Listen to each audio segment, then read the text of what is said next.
Good morning and welcome to my kitchen. I have got two amazing recipes for you today. A Melanzana style pasta dish with aubergine, bocconcini mozzarella, fresh basil and parmesan. It's going to be delicious. And then I'm going to show you how to make a Spanish style omelette. I'm not allowed to call it a Spanish omelette, am I, Carlos? No, really. It's Spanish omelette inspired and it's blooming delicious.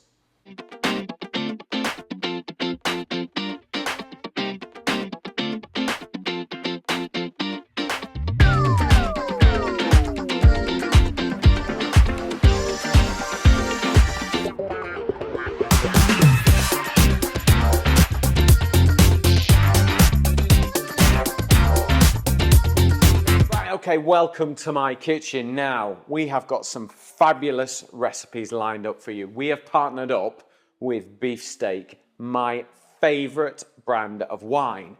Today, we're going to be cooking with the most delicious Malbec Rosé. We've tried this before, haven't we, Emily? It's good. My wife is a big fan of this bottle of wine, and I wanted to cook the most delicious recipe that matches this Rosé Malbec beautifully, and it's going to be a Melanzana style pasta dish. Now, Melanzana is like a Tuscan gratin of aubergines and mozzarella and basil and a tomato ragu and breadcrumbs and parmesan. It's baked, it's all bubbly and delicious, which sounds awesome. But I thought, why don't we make it a bit lighter, a little bit crisper and delicious to go with this amazing rosé wine. So first thing we need to do is get our pasta on to cook because it doesn't take long. So, salted boiling water.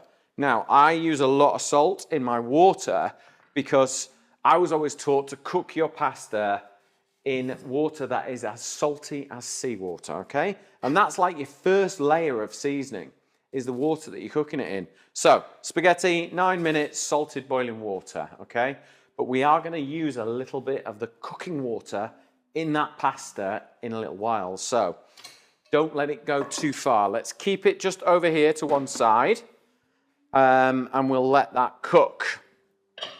So we'll get a pan onto the heat. Now remember, if you have any questions about today's recipes, post them in the comments below and I will answer them for you.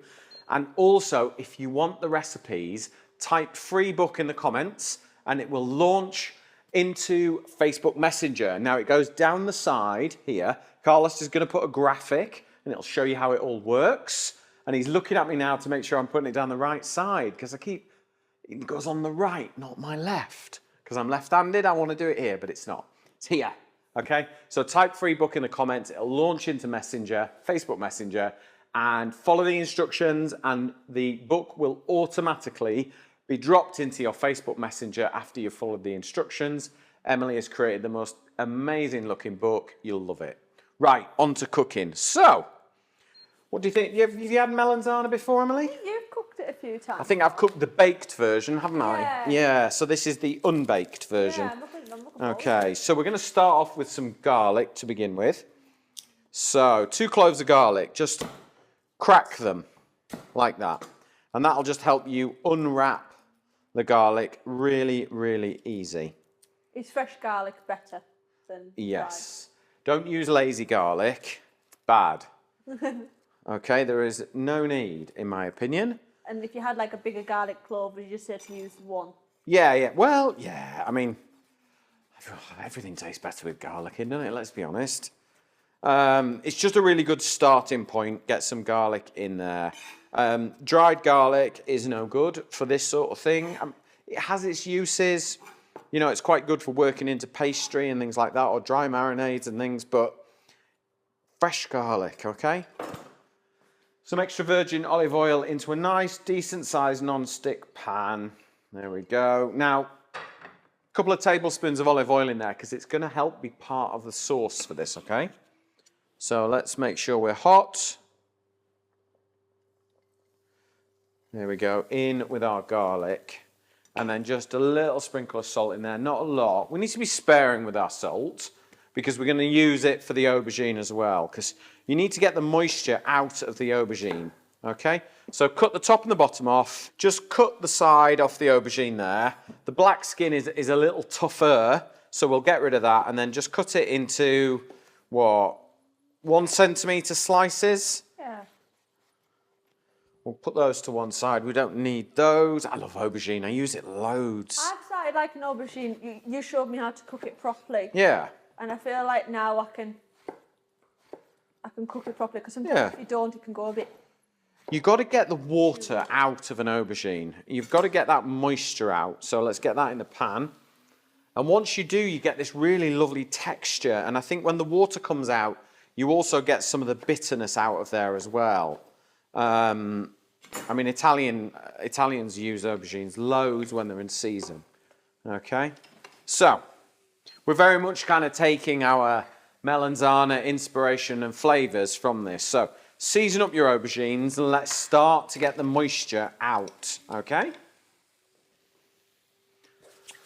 So this is the first recipe of a new summer series that we're doing, Peter Sidwell's Summer Kitchen, that we're doing this year, and we've partnered up with Beefsteak. And Beefsteak wine they've got the lovely rosé, they've got the Sauvignon Blanc, and they've got the Malbec. They've got a few others as well, actually, which I've discovered. I found Beefsteak wine probably 5 or 6 years ago, and I've been using it. It's one of our favourite wines. I think pound for pound, it's such a great wine. You will see it in your supermarkets on the shelves all over the country. Check it out. It is, you know, if you like your Malbecs, oh my goodness, the red. I mean, I introduced you to red wine with Malbec, which is quite that's in at the deep end it's a sort of grown-up drink to me. It is, and it's so delicious. It is a lovely so eating wine. It's lovely to eat food with. I've even got a recipe where we're going to serve it chilled red wine. It's controversial, but I've talked to the guys at Beefsteak and they're on board. Okay, and then obviously the Malbec Rosé is it's fruity, it's light, it's crisp. Such a great summer wine. It's going to be fantastic with this dish. So back to our aubergines. A little bit of black pepper as well. We want to get our seasoning levels up. Okay. So while that's cooking, let's get our cherry tomatoes. Okay. So with the traditional melanzana, it's about a tomato ragu, and because we want to lighten it all up, we're going to use cherry tomatoes just cut in half. When the aubergines are ready, that's when we put the tomatoes in and sort of bring that together. Can you use any other types of tomatoes if you've got them in, or do you think cherry works best? Yeah, I think cherry works really nicely, but you could use other tomatoes. You just don't want loads of water. Yeah. So when tomatoes are lovely and ripe and sweet, which is generally in the summer in the UK, that's when to use tomatoes. Now, if you fancied this in the winter and you're watching on catch-up, buy a really good quality tin of Italian chopped tomatoes and pour them through a sieve so you get rid of a lot of liquid and then you're just left with flavour. You kind of forget, people all around the world watch this programme. Yeah. Might be summer here in the UK, but it'd be winter somewhere else. Yep, absolutely. Kind of forget, don't you? So... And do these tomatoes kind of like help create the sauce as well? Yeah, they're going to break down a little bit, but we're not going to cook them loads. So we've got those there. And then we're going to serve them up with these. Have you had these before? This is bocconcini. Oh, I asked so you they're about this, didn't I? tiny little mozzarella balls. Now, if you can't get them, just use a fresh mozzarella ball and tear it all up. But for this dish, I love this because you can just chuck them in and you get like little wells of melted gooey mozzarella as you're eating it. So they have like just basically a smaller version of. Yeah, they're just little mozzarellas. So instead of your 150 gram balls, you've got like a 10 gram one. No, do you want to try one? Tell you what, if you're going to try one, let me try it the way it should be intended. Okay. So let's get a little bit of fresh basil, half a cherry tomato. I know you love your tomatoes, don't you? I do. You want tiny little pinch of salt, okay? Tiny little pinch of pepper.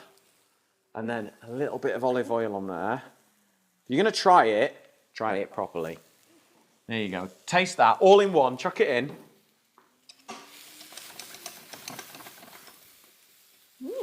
Nice? She can't answer. I'm going to go with yes. Yeah, it's very nice, Pete. That's nice, that. Yeah? So, aubergines are starting to colour. Salt is drawing the moisture out. It's doing what we want it to do, which is great. What would happen if you didn't put the salt in? What would the texture change of the aubergine? So the aubergines won't give out their moisture, and you need the moisture to give out so it can evaporate so that you're left with a nice texture and a nice flavour. Right, so got a little bit of butter here. So we're going to add our tomatoes in, okay? Chuck them in, all of it.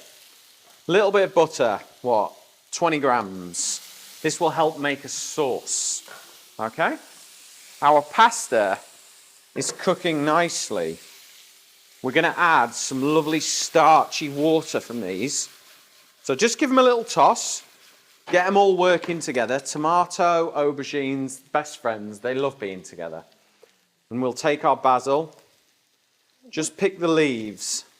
Did you use any other types of... You used the spaghetti, didn't you, for this? Yeah, we've just gone with spaghetti. Nothing... Have any type of pasta with it? Is it one of those dishes doesn't necessarily need... Yeah, I don't think it matters, but I quite like it with spaghetti. Yeah. But, you know, I think if you're going to serve this to people who normally eat meat, you're going to convert them to their new vegetarian favourite. Yeah. Aubergine and melanzana, I always convert meat eaters with it because they love it. Because it's got texture and it's got flavour. Yeah.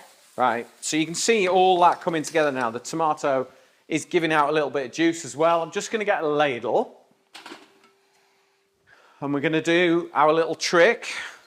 So, I'm going to take a ladle full. So this is a ladle full of hot pasta water from the pan. The pasta's cooking. It's got starch in it. When you add that to the pan, it reduces and leaves the starch and helps it all go nice and silky. Okay? So in with your pasta water. It brings everything together and it just makes everything delish. So with our basil, you've got to be really gentle with basil because if you chop it heavily and aggressively, it goes bitter because it goes bruised. So push your knife in and away and actually use the edge of the knife to cut it. All right? You don't need to cut it a lot either. That's enough. If you do this, it's all going to go black because it gets bruised, not sliced. Okay? So you use the edge of your knife. Keep your knives sharp. And there you go. You've got some lovely cut basil. And this is the difference of when you try a dish and you're like, oh, that's amazing. And then you try and make it at home. If you don't do these little things, they end up just not being quite as nice. Are we all right, Emily? Just put your rice in there. Yeah. Okay. So our aubergine and our tomatoes are done.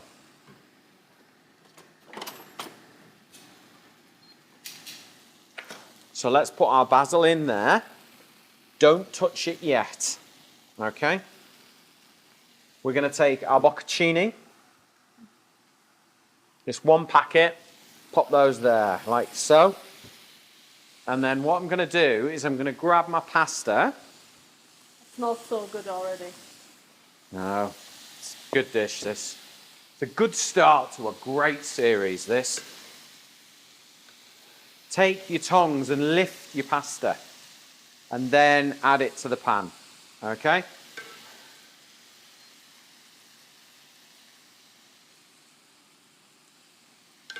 This is my kind of cooking, this. Yeah. I love this kind of food. I mean, literally, this has taken 10, 12 minutes to cook. How long have we been filming? 15 minutes. 15 minutes from me yabbering on at the beginning. Look, we're nearly done. May well be a record. Okay, so let's season up with a little bit of black pepper. And then I bought some lovely pecorino cheese the other day.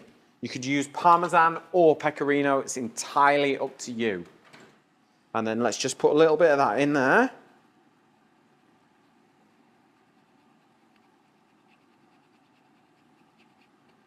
There we go. This is going to work perfectly with the Malbec Rosé, I promise you. Right. Am I right to toss it on here? Yeah? So, give it a nice toss. Okay.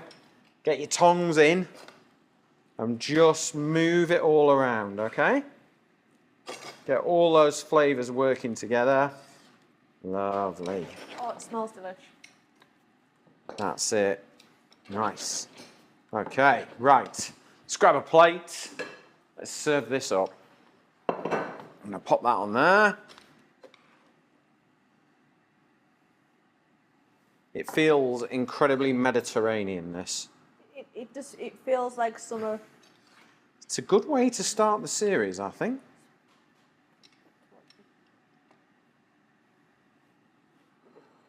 There we go. So I'm twisting it. I'm trying to make it all nice and posh.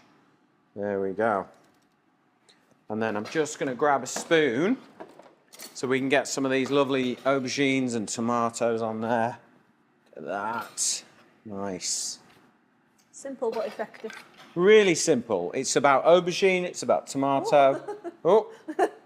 And Stringy look how stringy those mozzarella. bocconcinis are. And it's about the bocconcini. So is that a word for small mozzarella? Is that Yeah, what it it's means? just what the little mozzarella pearls are called. And then let's take some of our pecorino. Pop that on there. Nice. Right. Let's grab a glass.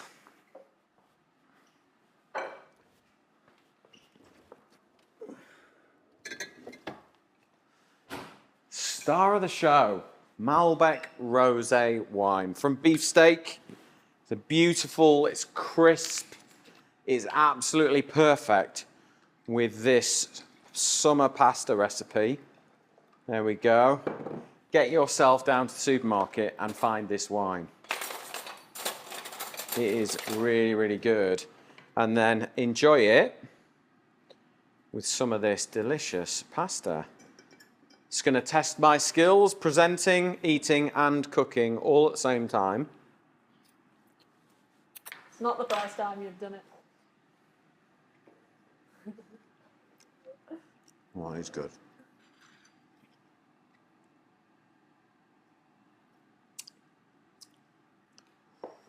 I'm not sure I want to share this one, Emily. Oh, you've got to share it. Beautiful dish. So, let's recap what we've got. It is a Melanzana style spaghetti dish. We have got aubergines, garlic, cherry tomatoes, bocconcini, little pearls of mozzarella, fresh basil, cooked up with some lovely pasta, 9 minutes, so it's still al dente, finished with a bit of pecorino cheese and served up with a delicious Rosé Malbec from beefsteak. Okay, now it's time to make the most incredible Spanish omelette. Now, Carlos is a little bit upset with me for doing this because he says it's not a Spanish omelette if I'm doing what I'm doing to it. But I tell you what, it makes it delicious. Right, it starts with onions. This is a Spanish omelette. It's inspired by what they do in Spain, okay? Is that all right? Okay, got my thumbs up. So this is almost the most important part of the recipe, is getting the onions cooked and caramelized and sweet and delicious. So, in half and super thinly sliced onions. The thinner they are, the better they will cook and caramelize, okay? White onion appropriate for this, or can you use White onion appropriate for this. Yeah, I would go with white onions, not red, not spring onions. It's got to be these. I mean, you could use shallots, I suppose, if you wanted to. But it's quite an expensive way to do it.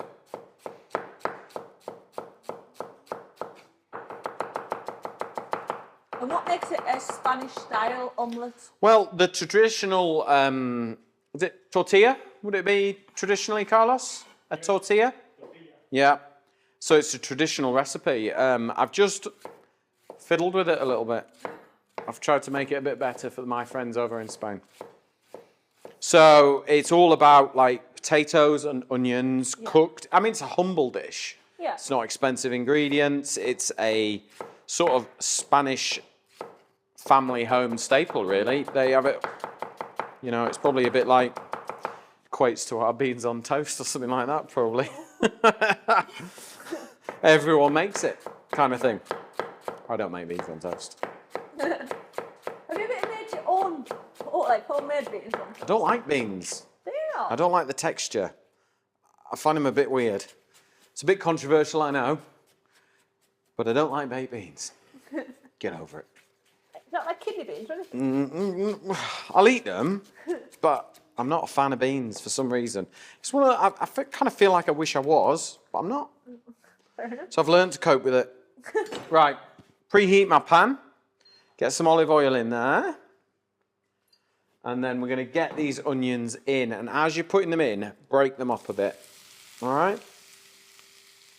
Break them up. We want to get a nice, good surface area.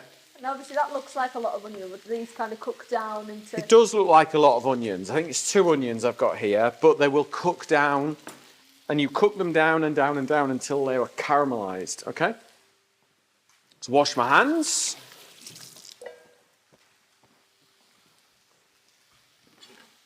And what we're going to do is we're going to salt them in a second. And really, the salt will draw the moisture out, as I'm sure many of you have heard me say many times. That salt will draw the moisture out and make them sweeter and more delicious. So the steam that's coming out of there will evaporate. That's the moisture coming out of the onions, and the natural sugars that are in onions will caramelize, and that's what will make it really nice and golden and delish. So I'll give them a little stir. So, what's the difference between frying them and caramelising them?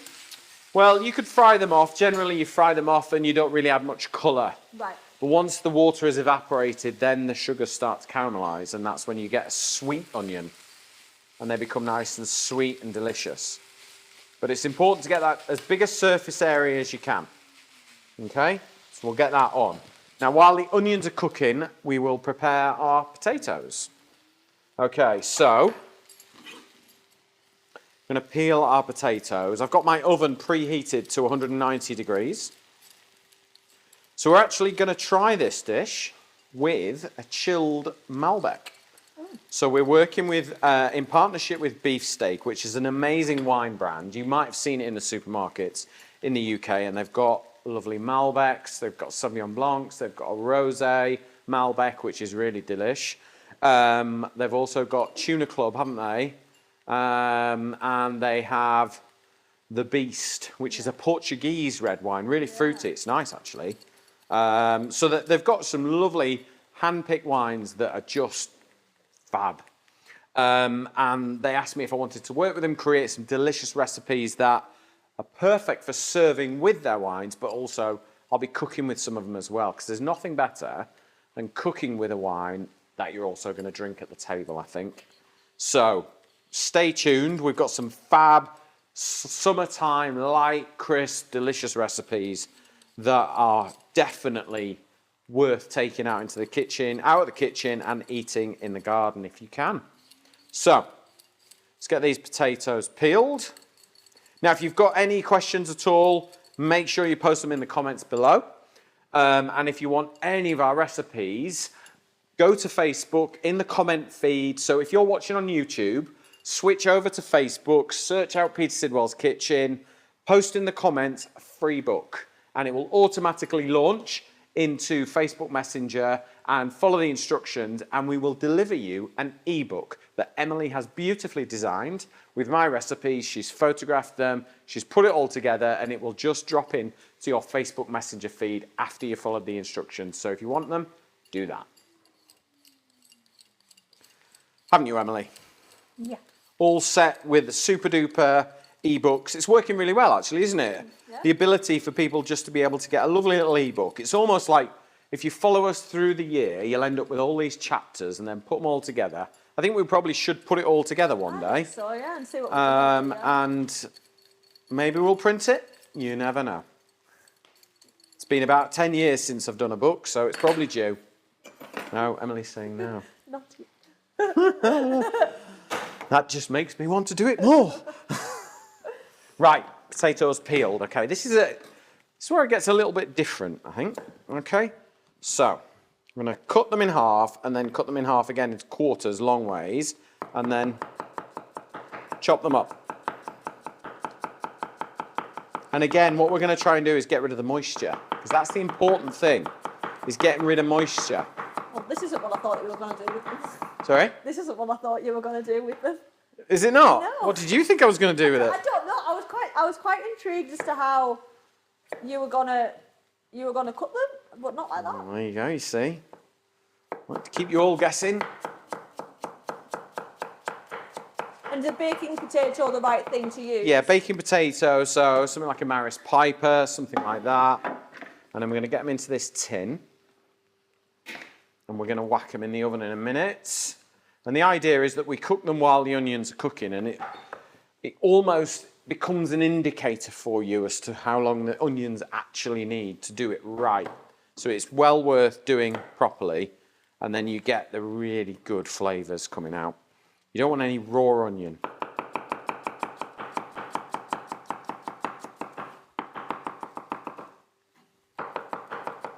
All right, Pip. Dog thinks I'm cutting an apple. I'm not. Sorry, Pip.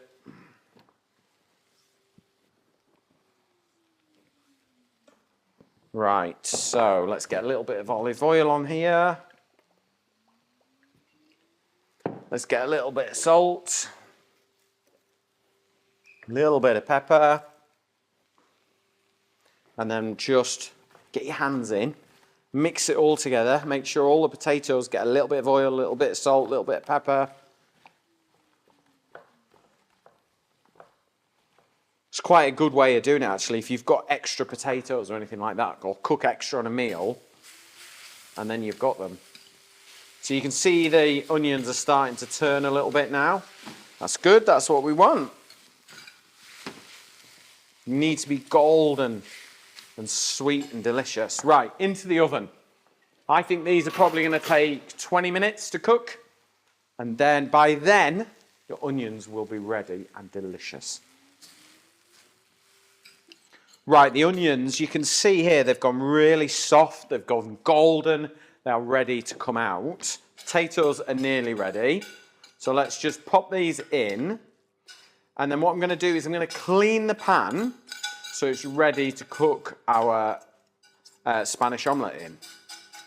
So put those to one side and then they're ready. Right, potatoes are nearly cooked in the oven. My onions are caramelized and sweet and ready to go. I've cleaned my pan, so I'm going to get that on the heat, get it nice and warm and hot, medium heat, let it get hot slowly rather than really fast, really quick, okay? We'll get some oil in there and we'll get everything in. So first thing we need to do, 6 eggs, okay?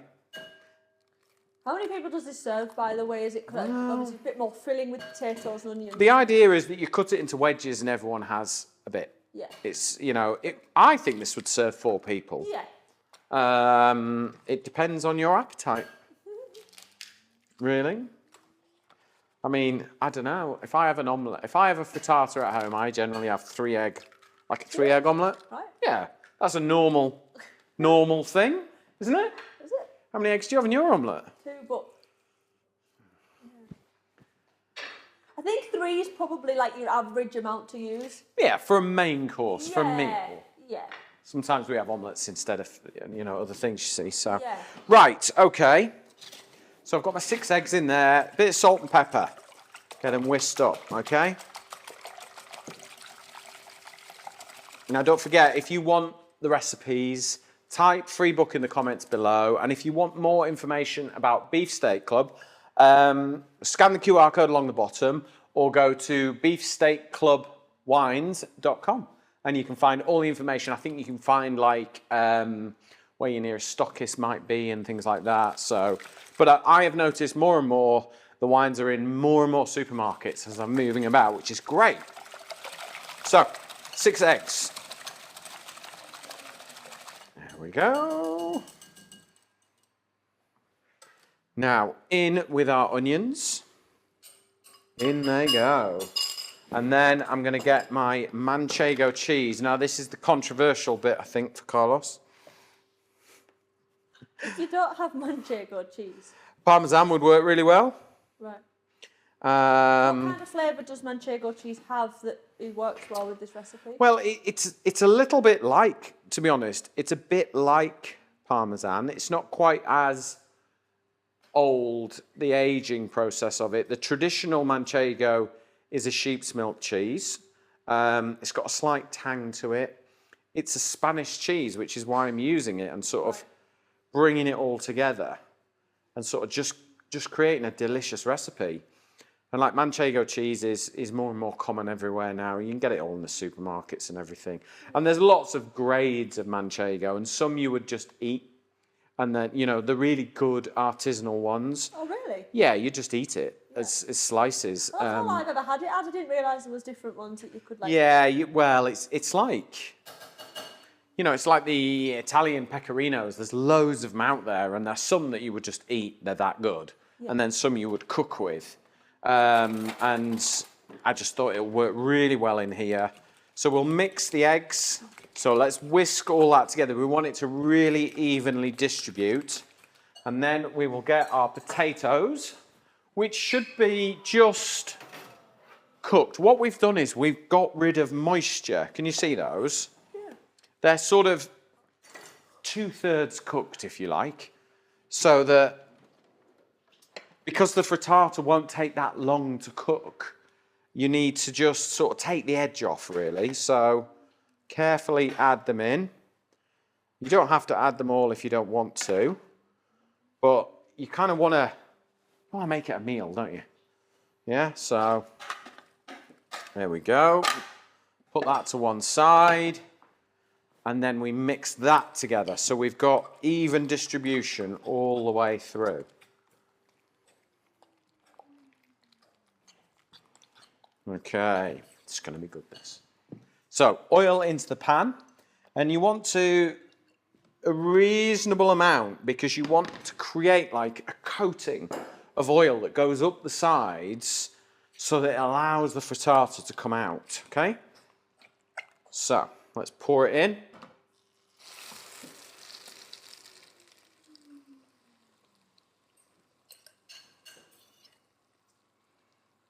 There we go. And now you want to cook this for about 15 minutes on a medium heat, just so that the edges are bubbling, because that will cause the frittata to set. We want the heat to come up evenly all the way through. Cook the eggs, and we're going to flip it over just to finish it for a couple of minutes. Right, this frittata has been in the oven. So I cooked it in the beginning in the pan and got everything kind of cooking around the edges. And that's the key to making a good frittata is getting the edges all cooked and golden, and then whack it in the oven, and it means that the middle will just cook through nicely. And what I have done is just got a plate on the top there. We turn it over. There we go. Look at that. And then we slide it back in. Okay, and then just let it sit on the heat just for a couple of minutes, just to make sure the bottom is completely cooked. Now, to serve it, we're going to take a little bit of sherry vinegar. All right, so we're keeping that Spanish theme. And then we've got some olive oil. So 1 tablespoon of sherry vinegar, 2 tablespoons of olive oil. And then we'll have a little bit of black pepper in there. Little bit of salt, and then what I like to put in my dressing is just the tiniest little bit of honey, and it just kind of brings the oil and the vinegar together, so it's not two harsh things that don't want to mix. The honey just kind of bridges the gap, I think. Okay, let's give that a little mix together. It's important you do this last minute as well. Okay.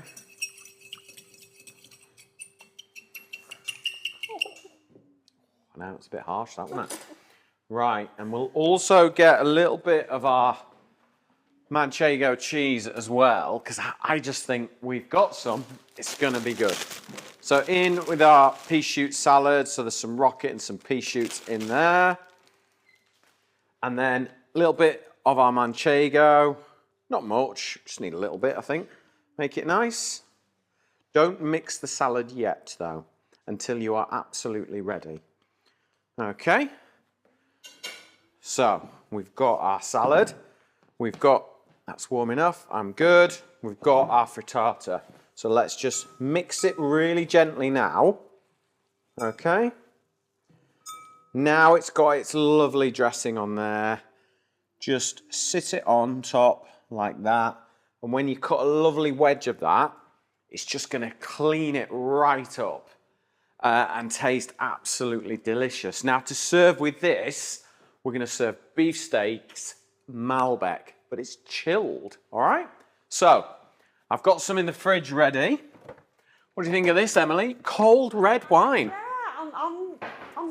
I'm intrigued. So I had a conversation with the guys at Beefsteak Club and they said, right, can you create a delicious recipe that uses Malbec in a box? Yes, in a box, but chilled. So we've had a little bit of trial, we've done some cooks, we've done some testing, and this Spanish omelette with a chilled glass of Malbec is delish, okay? So let's just pop this on here. Very convenient having a box, I must say. It's the Australians that I think created the wine in a box, I believe. So, chilled Malbec, Beefsteak Club style. So let's try it. This will be my first chilled red wine I've had, actually. Right. I do like... Nice. I'm liking that. Yeah. Do you want to try a bit? Yeah. Hang on then. Do you want to think about that? Yeah. Right. Let's cut a nice wedge of our omelette. Or frittata, should I say. I want you to try this, Emily, with the food, okay? So let's just lift a portion out. So you can see those lovely layers. Just pop that on there with a little bit of our salad there on top. So that's what you get, yeah? Let's pop that over there. Are you ready?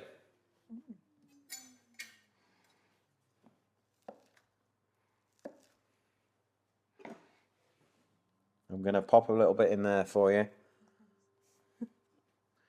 There you go. Emily only does this off screen. There you go.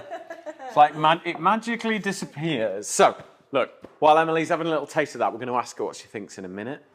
If you want the recipes, please post in the comments below free book. It will take you to Facebook Messenger, follow the instructions, and it will automatically deliver you our mini e-recipe book that we've done in collaboration with Beefsteak Club. The whole series, I'm cooking with, I'm matching for, we're just exploring the whole world of beefsteak wines. I've got some amazing recipes to come over the summer. You're gonna absolutely love them. Emily? Oh, wow. What do you think of a chilled Malbec? That is really nice, really refreshing. I'm getting it. Yeah, I'm a I like convert. That. I was very skeptical when they said, try that. And I'm like, wow. That is really, really nice. Okay, so that is how you make the most delicious onion, potato, and manchego frittata, served with a chilled Malbec from Beefsteak Club. Absolutely delicious. Remember, if you want the recipe, type free books in the comments and it will be sent straight to you. Thank you very much for watching, and I will see you on the next episode.